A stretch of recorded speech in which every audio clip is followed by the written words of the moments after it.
Assalamualaikum warahmatullahi wabarakatuh. Kita akan laksanakan taklim rumah pembacaan kitab Syarah Sama'il Muhammadiyah karya Al-Imam At-Tirmizi rahimahullah dan syarah oleh Syekh Abdul Razak bin Abdul Muhsin Al-Badr. Bab yang ke-34, bagaimana Rasulullah Shallallahu Alaihi Wasallam berbicara. Penulis rahimahullah membuat bab ini untuk menjelaskan bagaimana tata cara Rasulullah Shallallahu Alaihi Wasallam berbicara, karena Rasulullah Shallallahu Alaihi Wasallam adalah makhluk yang paling fasih, paling enak kata-katanya, paling cepat melaksanakan dan paling indah ucapannya, sehingga ucapannya dapat menarik semua hati dan dapat menawan semua ruh. Musuh-musuhnya bersaksi dengan hal tersebut. Karena ketika beliau berbicara, maka beliau mengucapkan kata-kata dengan jelas dan terang. Jumlah kata-katanya dapat dihitung oleh orang yang mau menghitungnya, bukan seperti orang yang berbicara cepat sehingga tidak dapat diingat oleh orang yang mendengarnya. Juga tidak banyak berhenti sehingga banyak jeda antara tiap kata. Akan tetapi petunjuk Nabi SAW dalam masalah berbicara adalah petunjuk yang paling sempurna. An Aisyah radhiyallahu anha qalat ma kana Rasulullah sallallahu alaihi wasallam yasrudu sardakum hada walakinnahu kana yatakallamu bikalamin yubayyinuhu faslun yahfazuhu man jalasa ilaihi. Dari Aisyah radhiyallahu anha, ia berkata, Rasulullah sallallahu alaihi wasallam tidak pernah berbicara cepat seperti cara kalian berbicara.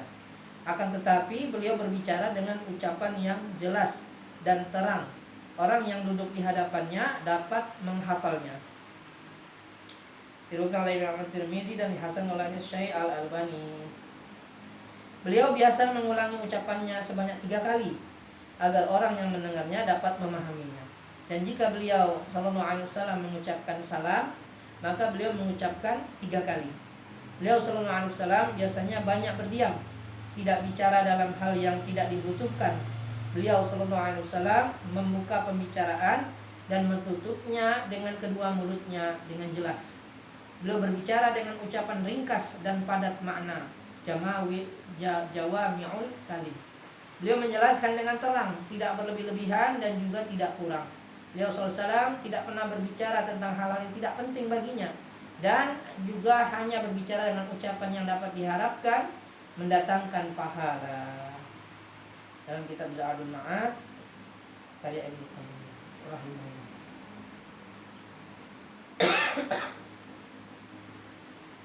Dari Urwah dari Aisyah radhiyallahu anha, ia berkata, Rasulullah SAW tidak pernah berbicara cepat seperti cara kalian berbicara ini. Akan tetapi beliau SAW berbicara dengan ucapan yang jelas dan terang. Orang yang duduk di hadapannya dapat menghafalnya.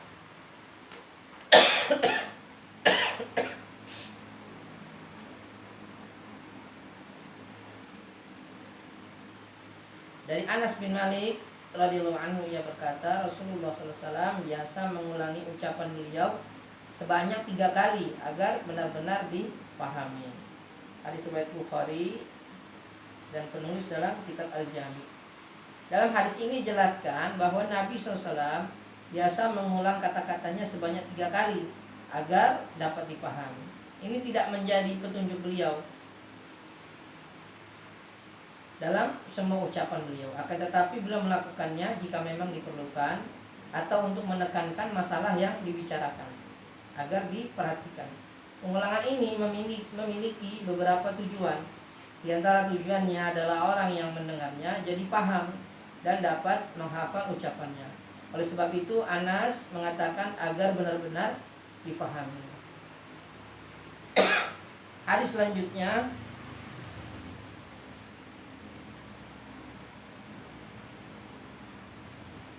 dari jalan ibu, aku pernah bertanya kepada pamanku dari jalan ibu, yaitu Hindun bin Abi Halah, dan ia adalah ahli dalam menceritakan ciri-ciri atau sesuatu.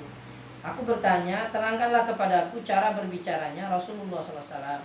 Ia menjawab, Rasulullah SAW senantiasa bersedih yang bersambung, selalu berpikir. Beliau tidak memiliki bau busuk. Beliau banyak diam, tidak berbicara dalam hal-hal yang tidak diperlukan. Beliau SAW membuka pembicaraan dan menutupnya dengan menyebut nama Allah Ta'ala. Beliau berbicara dengan jawami'ul kalim, yaitu sedikit bicara tetapi padat makna. Ucapannya jelas, tidak berlebih-lebihan atau tidak terlalu singkat. Juga tidak omong kosong atau ucapan remeh. Beliau Sallallahu Alaihi Wasallam mengagungkan semua nikmat meskipun sangat kecil. Beliau tidak pernah melecehkan nikmat apapun ketika tidak suka dengan suatu makanan. Beliau tidak mencelanya dan juga tidak memujinya. Dunia tidak akan dapat membuatnya marah. Juga apa saja yang ada dalam dunia ini. Jika kebenaran dilanggar, maka beliau tidak bangkit untuk marah, kecuali hanya untuk membela kebenaran tersebut. Beliau tidak pernah marah karena dirinya sendiri atau membelanya.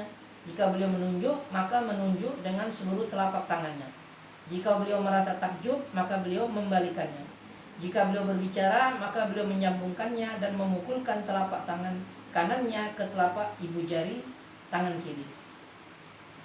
Dan jika beliau marah, maka beliau berpaling dan bersungguh-sungguh.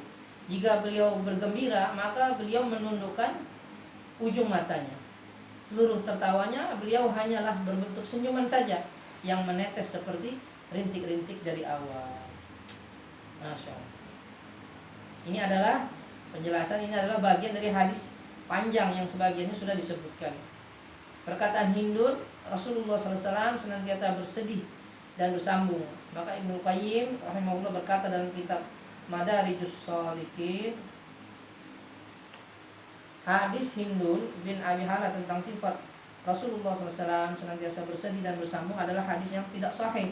Di dalam sanadnya ada perawi yang tidak dikenal, dan bagaimana mungkin Rasulullah SAW senantiasa bersedih yang bersambung, padahal Allah telah menjaganya dari kesedihan dunia dan sebab-sebabnya, serta melarangnya bersedih karena tindakan orang-orang kafir.